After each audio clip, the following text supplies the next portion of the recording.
Hello everyone, this is Tom in LA. I hope you're doing well. It's Saturday, the 3rd of September 2022, and today I feel like doing a quick tag video, especially because I'm kind of confined inside, because outside is almost 100 degrees and it's not even noon yet. So it's pretty crazy here in Los Angeles. I think Southern California, I believe the Death Valley, that is not too far from here, has reached the peak of the hottest spot on the globe in the last days. And apparently there are some crazy people who do tourism that's actually targeting the hottest places on earth, and so they will come to the Death Valley just to experience this 120 or even 122 degrees type of temperature. And I just think it's a little bit crazy. This tag is the Reading Pet Peeves tag.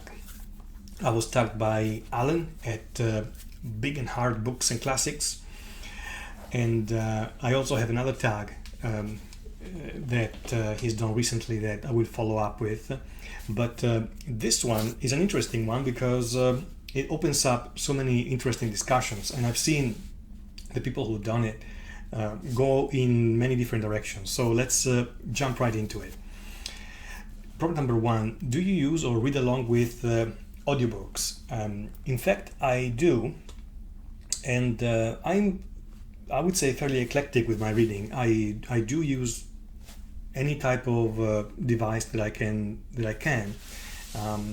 I feel like especially because I like to walk, to be outside, to move, to be a little dynamic, and that's not really great for a reader who wants to just hold on to his or her book and be at home. So whenever I go walking, obviously it depends on the book, because I hear and understand completely the point made by some friends and booktubers who say audiobooks are what they are, and sometimes they tend to completely miss the tone, or maybe give a tone that is completely subjective to the readers and or the actor who is actually reading out loud the book.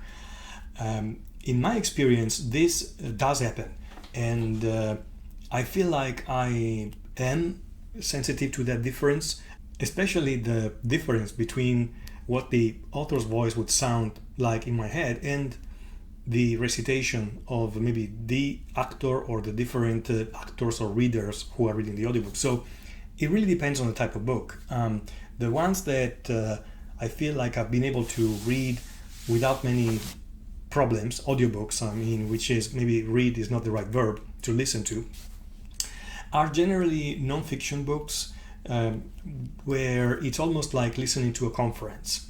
It's almost like listening to a lecture or a lesson. Engaging, yes, but there is no fictional world involved, and so that's a little bit easier for me, at least for my mind. When it comes to fiction, I found that for the most part the tone is almost always different from, for example, I'll make an example, and I cannot name names because I don't remember them, but there is a reader or an actor who's been reading almost all the Gene Wolfe books on audiobook, and his voice is so deep and cavernous, it almost sounds like he's coming out of a bear. And with all due respect, he does a good job, but I am unable to listen to Gene Wolfe on audiobook because of that reason. It just it sounds completely off to me. That's just one example. So that's my problem number one. I'll try to ramble a bit less for the next one, I promise.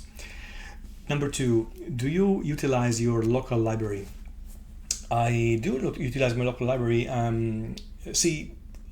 For example, it's a place that I go not much for to pick up books and take them home, but for two reasons. The first one is to borrow audiobooks, because the Los Angeles Library has an immense quantity of audiobooks, and even if they don't have it available, you just are put in a queue, and then you can wait a couple of weeks generally and you can get it.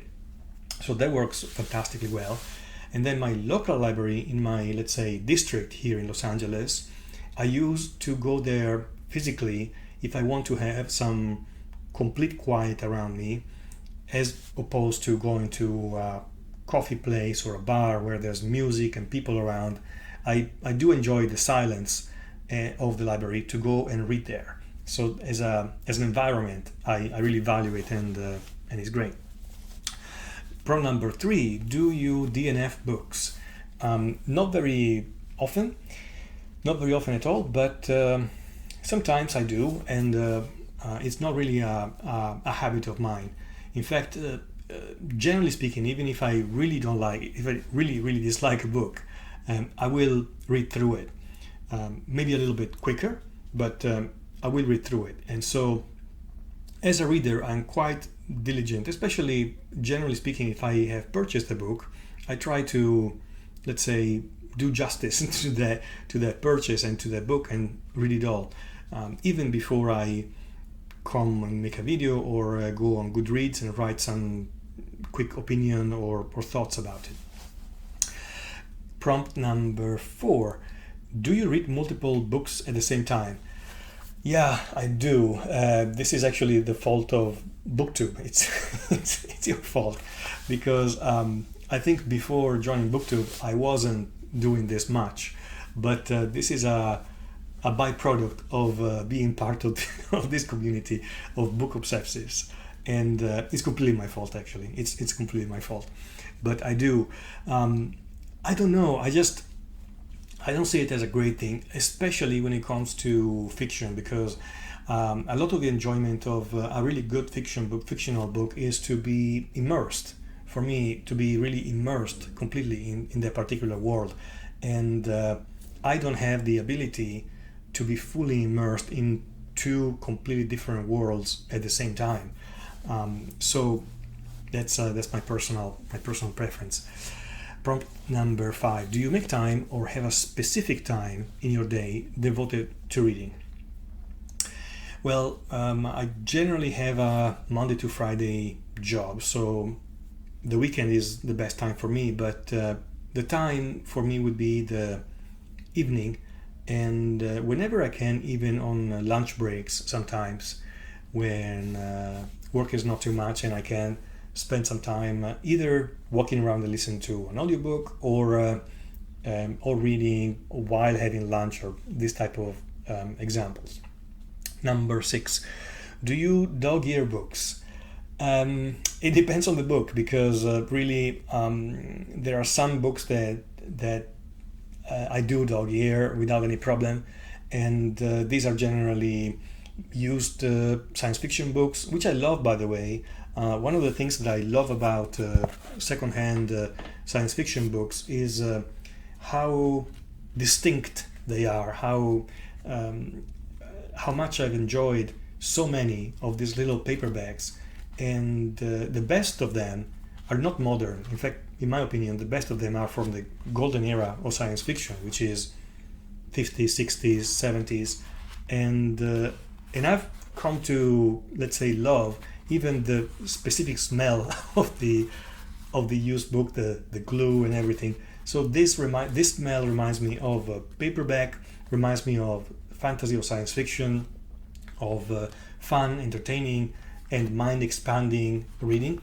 And I generally try to do it with I try to be careful dog-earing other books that are a little bit more precious or that I see as more valuable. Number 7, do you annotate your books?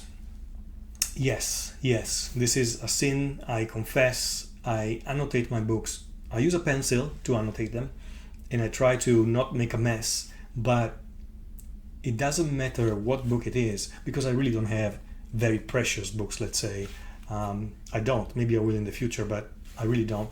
So any book that especially some that are more profound or maybe spiritual or maybe non-fiction, especially non-fiction, I would say, I will either underline or annotate with my thoughts. And I know this is a sin I cannot hide. And Finally, how do you feel about spoilers? Not very differently from many other people, although I so often I read for the pleasure of reading, and there are some books like for example Gene Wolfe, The Book of the New Sun, that we've read recently with a group, or even the Orlando Furioso in Italian literature, that are such a pleasure to read in themselves, and that they are structured in a way that even if you know the entire plot, that's not going to take away any of the pleasure of the reading it. For some other reasons, for some other readings, you know something, some particular element of the plot, and the pleasure of reading that book is partially taken away from you. So that's the distinction that I will make. But I think I'm not really different from anyone from this point of view. Thank you for listening to this these thoughts. I think this tag was probably a little bit late compared to the average, because I've seen it done until maybe 10 days ago or so. But thanks so much to my friend Alan in Portland for tagging me, and you all have a great day.